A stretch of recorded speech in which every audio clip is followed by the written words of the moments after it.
Assalamualaikum. Lagi nunggu ya, jangan lupa subscribe dulu ya, makasih.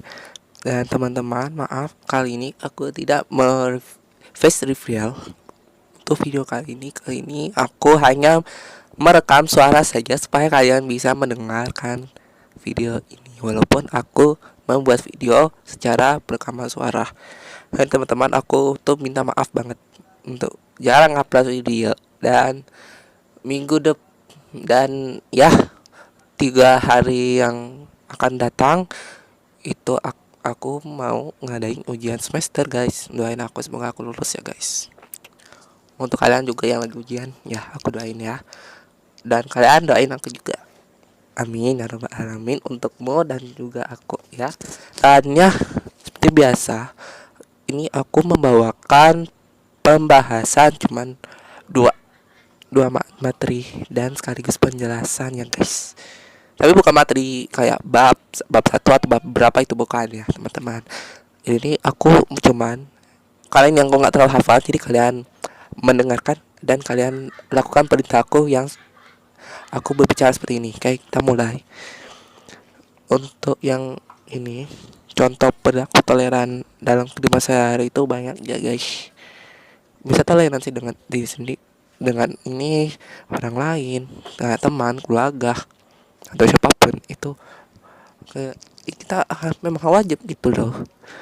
Kita toleransi itu memang sejak dari kecil ya, teman-teman.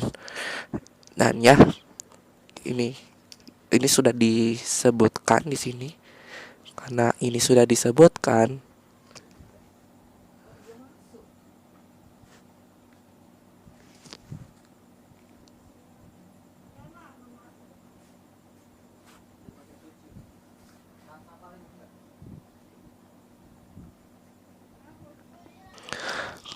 maaf teman-teman, ini HP ku memang kayak gini, suka keluar sendiri ya. Nomor 1, lapang dada dalam menerima setiap perbedaan. Lapang dada itu ya, kayak kita tuh harus apa namanya, harus kayak ini namanya, menerima segala keyakinan gitu ya, atau menerima setiap apa gitu. Ini pengertiannya untuk penjelasan ini kurang lengkap gitu. Kalau kalian mau tahu yang nomor 1 itu apa, yang 8 ada dalam menerima setiap perbedaan itu maksudnya apa, kalian tinggal komen di bawah. Yang nomor 2 ini tidak memakai keyakinan orang lain. Ini wajib ya, guys, karena tidak boleh. Contoh yang di nomor 2, kita harus melakukan yang terbaik saja ya. Nomor 3, tidak memaksakan sesuatu kepada orang lain, terutama dalam hal memilih agama. Ya, ini betul juga ya, guys. Kalau misalnya ada temanmu yang kalian udah toleransi nih atau silaturahmi gitu ya ke agama lain, nah kalian nggak boleh juga ngomong tentang agama, nggak boleh. Kita harus, agama itu kan sebenarnya privasi gitu, tapi walaupun udah kasih tahu, kalian nggak pernah kasih tahu ini apa namanya agama temanmu, nggak boleh kasih tahu, itu privasi.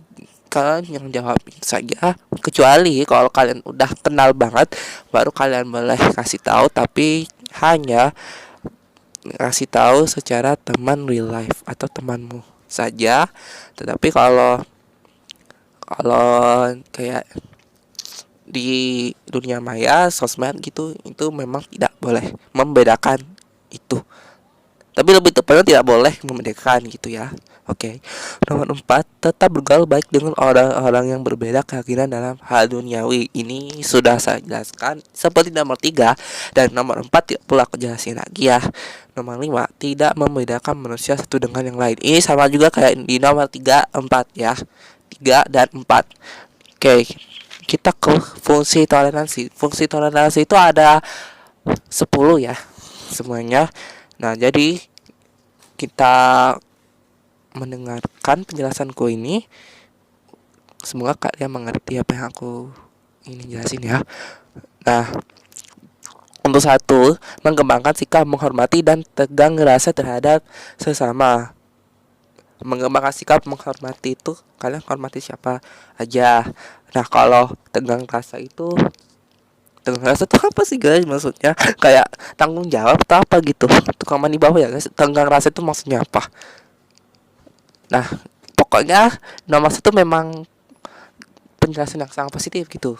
Oke, karena kalian udah mengetahui dengan itu, aku akan melanjutkan ya.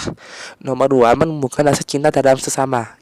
Ini juga karena ini hal yang positif juga ya teman-teman. Ini gak usah aku jelasin lagi. Nomor 3, menumbuhkan sikap lapang dada terhadap segala perbedaan. Itu sama yang kayak tadi ya, yang di nomor 3, tapi yang pembahasan yang berbeda. Oke ya, nomor 4, mewujudkan terciptanya persatuan dan kesatuan di dalam masyarakat.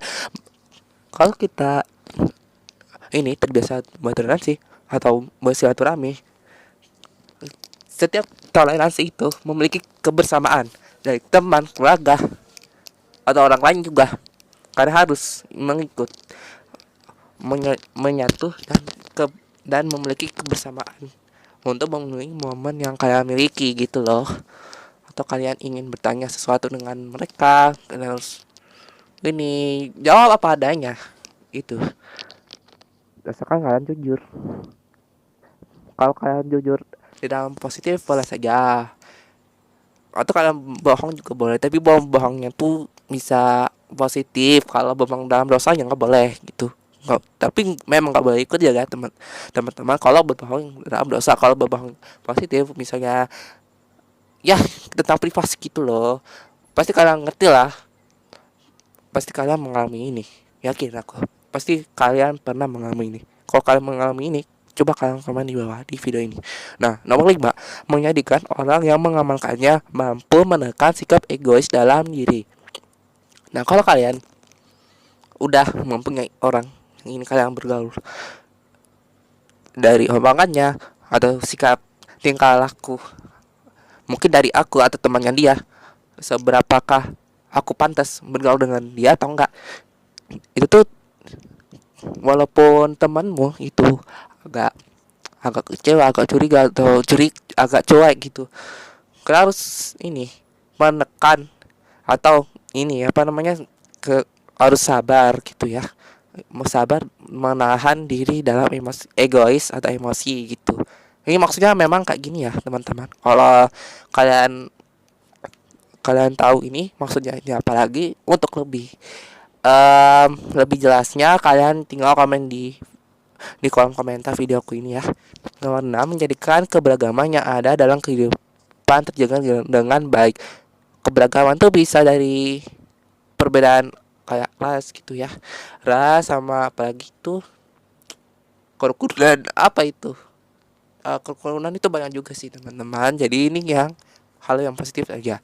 Yang nomor 7, menjadikan kehidupan masyarakat harmonis, aman, nyaman, dan tentram. Nah, ini sama saja yang kayak di nomor 4 ya, yang sudah aku jelasin yang sebelumnya. Tapi ini sedikit berbeda. Kalau kalian ingin menjelaskan di nomor 7 ini, kalian tinggal komen di bawah. Nomor 8, menghindarkan terjadinya kekerasan dan kekacauan. Ini bisa jadi kalau kalian sudah bergaul itu sudah pantas atau enggak. Ini kalian harus berubah pada di nomor 8 ini. Nomor 9, menghindarkan perselisihan yang mengakibatkan perpecahan. Nah, ini sama saja kayak di nomor 8 yang sudah aku jelasin sebelumnya. Nah, yang terakhir nomor 10, mewujudkan semboyan bangsa Indonesia Bhinneka Tunggal Ika. Memang bangsa Indonesia, semboyan kita adalah Bhinneka Tunggal Ika, dan kalian harus mewujudkan dan lebih mewujudkan lagi supaya Indonesia ini lebih maju. Untuk kalian rajin buat toleransi gitu. Oke, sekian dari saya. Abang mau mengakhiri video ini. Jangan lupa di like, comment, dan subscribe YouTube channel ini. Apabila abang kurang jelas ngomongnya, kalian tinggal komen di bawah dan kalian tinggal kasih pendapat aku untuk video ini. Sampai jumpa. Assalamualaikum. Lagi nunggu ya, jangan lupa subscribe dulu ya. Makasih. Kali ini kita kan mau membahas lagi, apakah kalian setuju untuk mendengarkan penjelasan aku lagi? Kalau kalian setuju tinggal komen di bawah. Ya kalau misalnya nggak setuju, paksa aku membuat video yang lain selain ini. Mungkin aku menjelaskan lagi atau tidak, ini tergantung aku ingin buat video ini lagi atau tidak. Oke, sekarang logikanya seperti itu ya semuanya. Nah, kan ini aku mau menjelaskan manfaatnya dulu ya teman-teman. Jadi dari bab 2, tapi ini enggak semuanya aku membahasnya. Kita membahasnya seperlunya saja, terus ringkas ya teman-teman. Nah, untuk memulai ini, aku akan membahas manfaat menerapkan atau penerapan ya, manfaat menerapkan tata krama adalah menerapkan itu ini ya, kehidupan sehari-hari. Oke, langsung aja. Ini dari nomor 1 sampai nomor 5 ya. 1. Membuat seseorang disegani, dihormati, disenangi, bahkan dicintai oleh orang lain. Ini bisa jadi kalian terbiasa bergaul dengan teman, keluarga, atau orang lain. Ini kalian harus mengikuti yang positif saja. Nomor 2. Meningkatkan kepercayaan diri dalam setiap situasi. Nah, kalau kalian orang yang rajin, misalnya kalian kerja di perhotelan gitu, atau di rumah, misalnya kalian memang kalau situasi itu awalnya susah, kalau kalian itu nggak melakukan apapun, kalau kalian ingin kerja atau enggak, bisa asalkan kalau kalian ingin melakukan pekerjaan itu pasti situasinya aman, nyaman gitu. Nah memang kayak gitu, kalau kalian mengerjakan sesuatu itu pasti susah kalau kalian nggak tahu pekerjaanmu kayak apa gitu, walaupun pekerjaanmu itu yang tidak sesuai atau tidak sesuai diinginkan kalian gitu. Ini biasa jadi nomor 2 ini untuk menjelaskan, misalnya kalau kalian sudah kerja atau tidak gitu, atau kalian sedang sekolah gitu, atau kalian kerja di kantor atau kerja luar gitu. Memang seperti ini, kondisinya seperti itu. Awalnya susah, kalau kalian susah jalani dulu, kalau sudah jalani akan aman. Oke. Nomor 3, menjalin hubungan baik dengan orang lain. Nah ini sama saja yang kayak di nomor 1. Nomor 1 ini kalian harus membuat teman, keluarga, atau orang lainmu harus disegani, dihormati, disenangi, bahkan dicintai. Nah nomor 3 ini tidak perlu aku jelaskan karena ini sama saja kayak di nomor 1. Nomor 4, menciptakan suasana yang nyaman dalam berbagai situasi, baik itu lingkungan keluarga, pergaulan, maupun tempat belajar atau bekerja. Ini sama saja kayak di nomor 2 ya. Nomor 5, dapat meningkatkan karir seseorang. Nih kalau kalian mempunyai karir, misal kalian karirnya jadi artis atau apalah gitu, kalian jalani dulu. Kalian kalian jalani dulu pelan-pelan, habis pelan-pelan kalian terbiasa. Kalau sudah terbiasa berarti kalian ini meningkatkan karir yang kalian dapat, mungkin dari kalian sendiri atau seseorang, atau bisa jadi temanmu yang kalian pernah bergaul gitu ya. Oke, sekarang aku akan membahas tata krama berkomunikasi secara ini ya, lisan ya.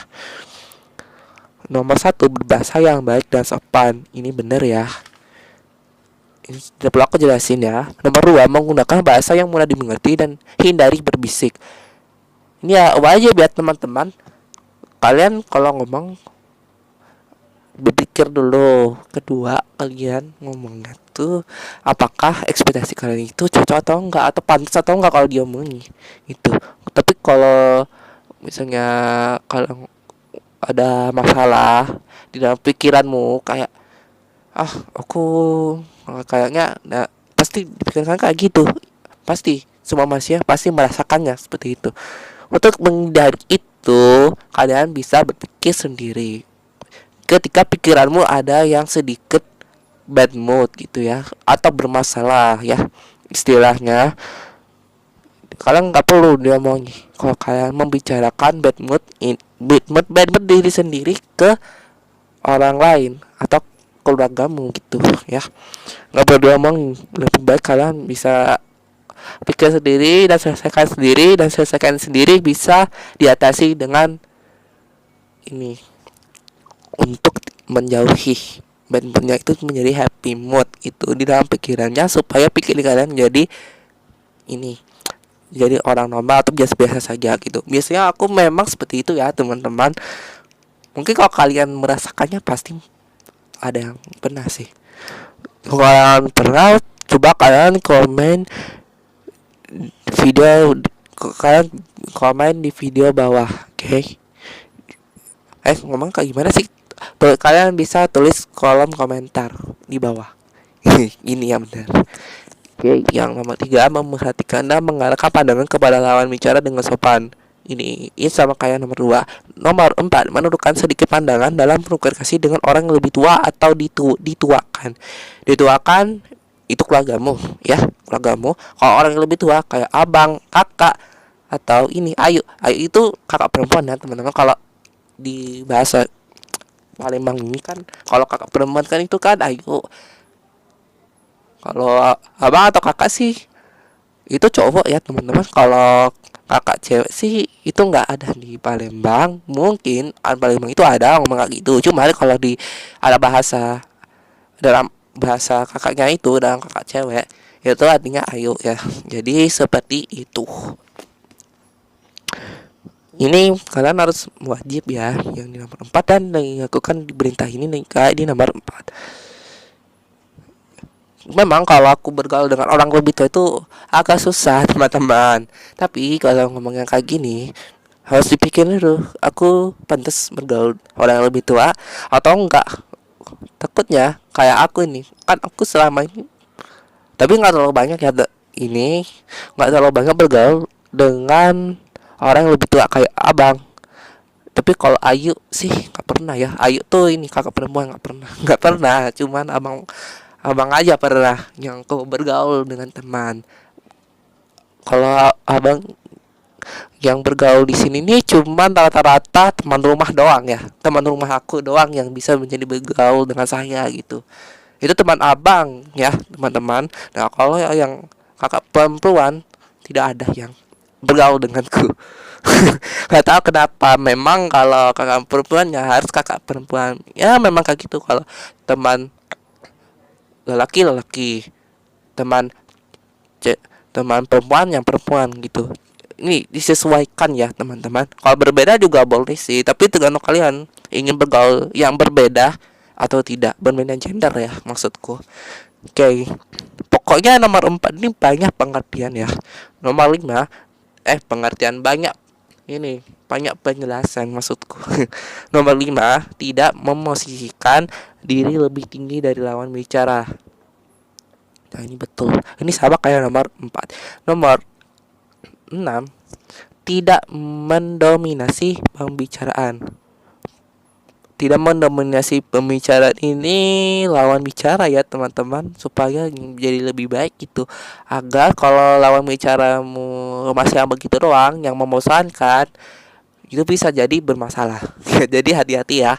Nomor Nomor 7, tidak memotong pembicaraan lawan bicara. Ini nggak boleh diikuti juga ya. Nomor 8, tidak berkaca ke pinggang atau menunjuk ke arah lawan bicara.